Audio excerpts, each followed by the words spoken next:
Junior college, IIT, JEE, NEET academy, seat guarantee program. Hi Malleswari. Hi Chanakya గారు, బాగానే చెప్పారు. మంచి కంటెంట్ క్రియేటర్ ఎక్కువ అయ్యారని నన్ను ఎడిట్లో చేయమంటారా ఏంటి?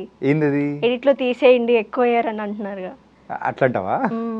అట్లేం కాదు, కంటెంట్ క్రియేటర్స్ ఉన్నారు కాబట్టి మనకి ఇంత మంచి పేరు ఉంది తెలుసా. అందులో నువ్వు ఒకదాని ఉన్నావు కాబట్టి ఇంకా మంచి పేరు వచ్చింది కదా. నేను అప్పుడప్పుడు చేస్తాను, అసలు డైలీ చేయ ఎప్పుడో. ఓకే, ట్రెండింగ్ రీల్ ఏది ఎప్పుడు చేయలేదు నేను. అసలు అసలు దానికి సంబంధం లేదు అమ్మా. అసలు ట్రెండ్ లో లేని దాన్ని ట్రెండ్ తేవడానికి నువ్వు ఉన్నావా ఏంటి? ట్రెండ్ లో నేనే ఉంటా. ట్రెండ్ లో కొంచెం ఎక్కువైనట్లేదా అని బయట అంటూ ఉంటారు. మన ఎడిటింగ్ బయట అన్నారు అనుకో, అప్పుడు ఏం చేస్తావు? అసలు అనరు నన్ను ఎవరు. అన్నారా? ఎక్కువ అవుతుంది, నువ్వు ఎక్కువ చేస్తున్నావు అని అస్సలు అనరు, ఎవరు అనరు. ఇంకా కావాలి ఇవ్వాలి అని చెప్పేసి. మను ఏంది తగ్గిపోయినావు, కనపడట్లేవు అని అడుగుతారు అందరు నన్ను. స్క్రీన్ నేమ్ వచ్చేటప్పటికి మను మల్లేశ్వరి. మను మల్లేశ్వరి. ఏంటి ఈ మను మల్లేశ్వరి వెనకల ఉన్న సంగతి? నేనా, నా పేరు పెద్దగా ఉందని మల్లేశ్వరి అనే పేరు ముద్దుగా మను అని నేను యాడ్ చేసుకున్నా ఇంటర్ ఫస్ట్ ఇయర్లో. సో అప్పటి నుంచి మను అనే, మల్లేశ్వరి అంటే ఎవరికి తెలియదు కూడా, మను అంటేనే అందరు గుర్తుపడతారు ఎక్కడైనా.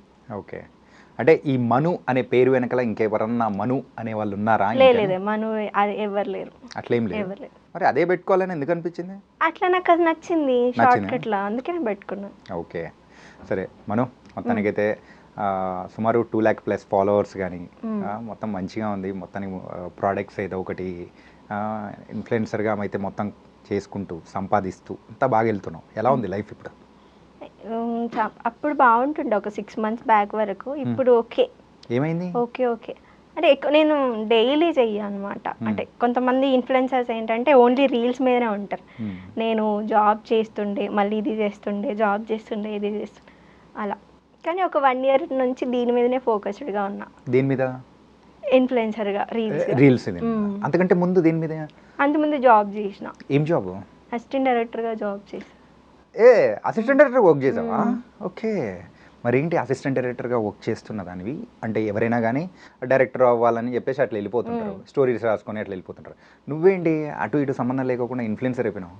ఇన్ఫ్లుయెన్సర్ అయిపోయినా నేను ఆర్టిస్ట్గా కూడా సినిమాలు కూడా చేస్తున్నా. నేను ఎందుకు అసిస్టెంట్ డైరెక్టర్ అయినా అంటే, మనకు అప్పుడే ఊరి నుంచి వచ్చినాం కదా, మనకేం తెలుస్తుంది ఇండస్ట్రీలో, ఎవరిని పోయి అడుగుతామని చెప్పేసి ఒక జాబ్లో జాయిన్ అయినా. నేను అసిస్టెంట్ డైరెక్టర్ జాబ్లో జాయి ఒక 2 సంవత్సరాలు అక్కడే చేసి, ఆ తర్వాత అసలు ఏంటి అని తెలుసుకొని అప్పుడు నేను రీల్స్ కానీ ఆడిషన్స్ ఇవ్వడం కానీ అట్లాంటివి చేసిన. ఓకే, ఏంటి ఏం తెలుసుకున్నావు ఇంతకు ఈ ప్రయాణంలో? ఇప్పుడు ప్రయాణంలో బోల్డ్ చాలా ఉంటాయి, మీకు తెలియదా ఏం తెలుసుకోవాలో? ఏమో, నాతో పాటు ఇంకా నేను ఒక్కడనే కాదు, చూసేవాళ్ళు చాలా మంది ఉంటారు, వాళ్ళకి కూడా తెలిస్తే బాగుంటుంది. అంటే కొంతమంది అమ్మాయిలు ఎట్లా వస్తారు, స్ట్రైట్గా ఎవరినో ఒకరిని పట్టుకొని వచ్చేసి నేను ఇది చేస్తా అని పాపం చేసి చేయక ఏదో లైఫ్లో ఫేస్ చేసి వెళ్ళిపోతారు.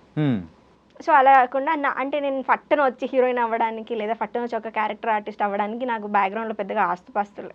సో నేను జాబ్ చేస్తూ అండ్ వచ్చిన డబ్బుల్ని దాచుకుంటూ నన్ను నేను మెయింటైన్ చేసుకుంటూ ఆడిషన్లు ఇస్తూ ఉండే. ఓకే, ఇప్పటివరకు ఎన్ని ఆడిషన్స్ ఇచ్చావేంటి? నేను లాస్ట్ 1 year వరకు ఆడిషన్స్ ఇచ్చిన తర్వాత ఇయ్యలేగా, నేను ఇయ్యనని చెప్పేసిన, నేను ఆడిషన్కి రాను అని చెప్పిన. ఇప్పుడైతే నేను ఆడిషన్ కూడా పిలవరలేదు, చూడగానే అయిపోయాయి కదా? చూడంగానే అయిపోయాయి అట్లా అనుకోవద్దు మనం. ఇప్పుడు ఒక డైరెక్టర్ ఒక సినిమాకి ఆడిషన్కి పిలిచాడంటే ఆయన డైరెక్షన్ ఆయన ఏ క్యారెక్టర్ అనుకుంటున్నాడో మనం అది ఒకసారి యాక్ట్ చేసి చూపించాలి, అది మనం చేయాల్సిన పని. ఆడిషన్ పిలిస్తే వెళ్తా కానీ అందరూ కాదు, ఏదైనా తెలుసు ఓకే ఈ ప్రొడక్షన్ హౌస్లో మనం వెళ్ళొచ్చు చేయొచ్చు అనుకున్న దానికి మాత్రమే పోతా. ఏంది మజాకా సంగతులు ఏంది? మొన్న వచ్చిన మజాకాలో మంచిగా కనిపించినావు, ఎట్లొచ్చింది అవకాశం? అదా, నాకు మ్యూచువల్ ఫ్రెండ్స్ ఉన్నారు అందులో, అసిస్టెంట్ డైరెక్టర్గా నేను చేసినప్పుడు ఫ్రెండ్స్ ఉంటే వాళ్ళ నుంచి వచ్చింది అది. ఓకే, మరి ఆ మూవీ కానీ సో ఎంతవరకు నీకు ప్లస్? నాకు చాలా ప్లస్ అయింది ఆ మూవీ. అంటే చిన్న క్యారెక్టర్ అయినా చాలా ఐడెంటిఫై అయిపోయినా. అంటే నర్స్ రోల్, నేను ఇంత ముందుకు చేసిన దూతాలో కూడా నర్స్ రోలే, అండ్ ఇందులో కూడా నర్స్ రోలే. మళ్ళీ ఒక ఆడిషన్ ఇస్తే దానికి నర్స్గానే అడిగారు. ఏంటో నా లైఫ్లో, నా రియల్ లైఫ్లో నేను నర్సే. ఇప్పుడు 2019 వరకు నర్సే. ఓకే, నర్సింగ్ చేసిన. అసలు ఎవరైనా కానీ రియల్ లైఫ్లో చేసింది ఇండస్ట్రీలోకి వచ్చిన తర్వాత అరే అట్లా చేయకూడదు, డిఫరెంట్గా చేయాలి అని చెప్పేసి అనుకుంటా. కాకపోతే నీకు అక్కడ అదే ఇక్కడ ఇదే. లేదు, ఎందుకు అనుకోవాలి, నాకు అది ఆ క్యారెక్టర్ వచ్చింది అంటే ఒక నర్సుగా చాలామంది చాలా క్యారెక్టర్స్ చేశారు ఆ సినిమాలో, బట్ నా క్యారెక్టర్కి వచ్చినంత ఎవరికి రాలేదు. అంత బాగా ఉందన్నమాట, అంత ఫన్ ఉంది అక్కడ. ఓకే. చాలా చిన్న రోల్ అయినా బాగా పేరు వచ్చింది నాకు. ఓకే.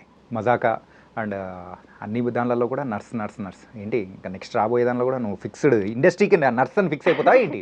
ఏమో ఇండస్ట్రీ నర్సింగ్ చేసేస్తారేమో నన్ను. ఇండస్ట్రీ నర్సింగ్ చేసేస్తావా? అప్పుడు మేము అందరం పేషెంట్లు అయిపోయి నువ్వు వచ్చి మమ్మల్ని ట్రీట్ చేయాలా?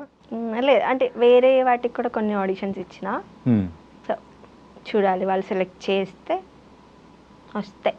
ఓకే. అండ్ దాని తర్వాత ఒకసారి అబ్జర్వ్ చేసుకుంటే నువ్వు వీటితో పాటు యోగా డూయింగ్ ద సిరీస్ కానీ ఏమైనా చేస్తున్నావా? సిరీసా? నేను ఏం సిరీస్ చేయలేదు, కానీ ప్రైవేట్ ఆల్బమ్ సాంగ్స్ ఏమో చేసినట్టేమో రెండు అనిపించింది. చేసిన, కానీ అవి